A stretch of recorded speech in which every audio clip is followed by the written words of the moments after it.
In the start of the movie, we are introduced to Julia and Francis, a married couple that have just moved to Bucharest, Romania. They move into their new apartment. Julia goes to look at the view of her new apartment when she notices there is a silhouette of a man that is looking at her through the window. The next day, Julia wakes up to text from her husband. It is a picture of her face while she was sleeping. He says that he couldn't wake her up. Julia goes out on that day. She is able to practice her Romanian by talking to the waiter and ordering in Romanian. Julia then decides to go home. She sees a man in her apartment. He is there to help the landlord fix the lights. The landlord tries to communicate with Julia about how she was there to make sure. When Julia is alone, she turns off the lights to make sure the man in the window doesn't see her, making her more and more paranoid. On a night out with her husband Francis, they walk near a crime scene. They find out it is near where they live. They ask a woman near them if they know what happened. The woman remarks that they won't tell them about the incident, but all they know is that it was a murder. On a different night, they have a get-together with Francis's brother and wife.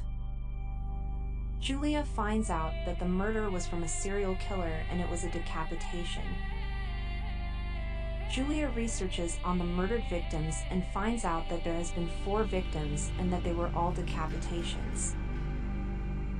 Julia goes to the movie theater to get away from the reality of things, but she just becomes more paranoid, looking around and eventually leaving early. Julia sees that a man followed her from the cinemas all the way to the supermarket and she is scared, so she runs into the back. Julia talks about the incident to Francis and they go back to the supermarket to resolve the issue. They want to see the security cameras. When they review the footage, Francis is in disbelief that it was a minor incident. On that night back, Julia decides to check if she is just going crazy. She decides to put her hand up as if she were going to wave. She is trying to check if the silhouette was actually a person rather than something looked like a person. Sure enough, the person waves back.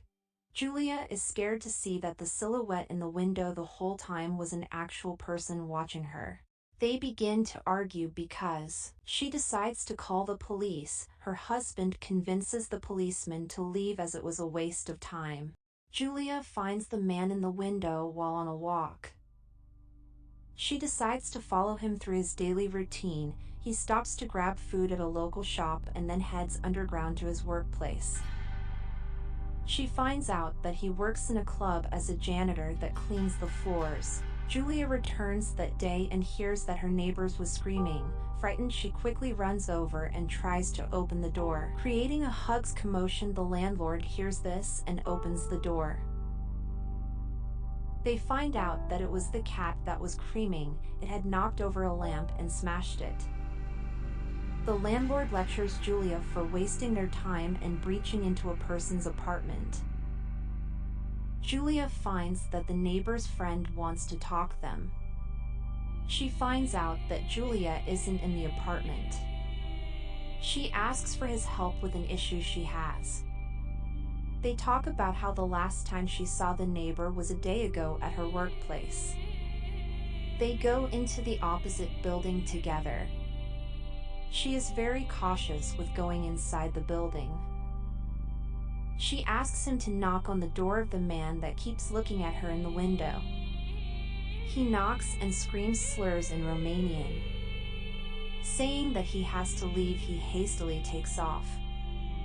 Julia is left alone in the corridor. Julia's last chance, she goes up to the door by herself and knocks on it. The person opens the door. It is an old man. She steadily backs up and is confused. She goes to leave through the elevator. A last glance at the stairwell when she sees the man. She quickly uses the elevator to leave when the man stares at her.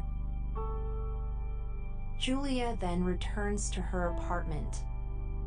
Julia meets with the policeman again. This time the man in the window has filed a harassment complaint. He alleges that Julia has been following him around to the supermarket and his workplace, even harassed his father. The policeman says that they are able to resolve this issue by them both shaking hands and going their separate ways. Later, Julia wakes up and finds out that the alleged serial killer had been caught. His name was the Spider. He was a repeat offender. On one evening, Julia is going home on a train when she veers over and sees the man in the window. He talks about how he struggles to take care of his old father, so sometimes he threw the window to see the different people's lives. She apologizes and quickly leaves. When the train doors open, she starts to feel guilty about how she thought he was creepy and her whole perception compared to what it actually was. She glances backwards to check if he is going to follow her, but he oddly stares back. She hastily walks home and begins to pack to leave the hotel. When she is back home, she hears music from her neighbor's place. Thinking she is back, she wants to go talk to her. She walks in saying her name. She veers around the corner and sees the neighbors. But there is something that is wrong. A bag is put over her head and she is incapacitated. Julia hears Francis scream her name. She tries to respond, but the man cuts her vocal cords. She can't talk. She starts to bleed out. Francis calls her phone.